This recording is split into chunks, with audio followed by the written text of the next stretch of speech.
mẹ đập để mẹ ra mà chắc không biết nhưng không có đó còn cái bây giờ bà bây giờ cái con luyện cái thôi đó thằng đam mẹ cái đó nó bò nó phải chú đấy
Phải nói như thế.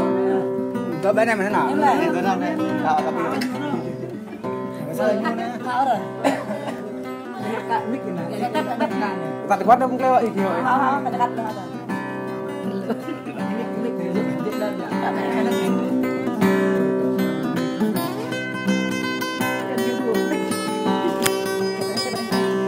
Đơn giản, không ăn đi. Bắp lội đi.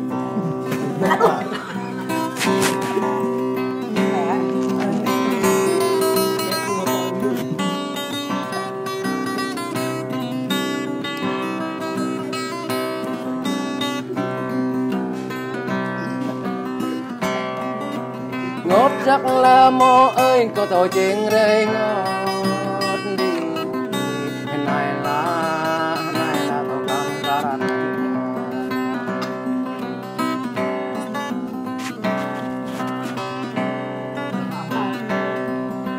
đầm này là mô ý đọc như bó hai lệ ghen đầm này là mô ý mày như bó ác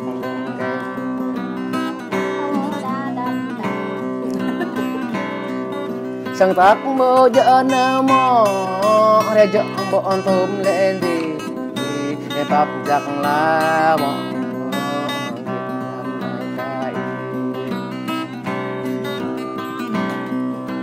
mặt lại có bài gì để sai lại có rắc ghê để đầm ai là bọn tôi tiếng rơi ngọt giặc về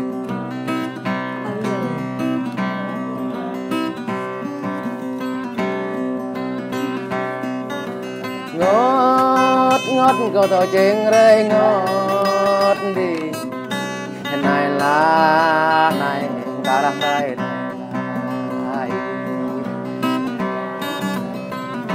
vừa đưa chứ gần ra đây chứ vừa ra gần đây chứ nhìn đang ăn lên rẻ nhiều mình đọc mình gần đây chứ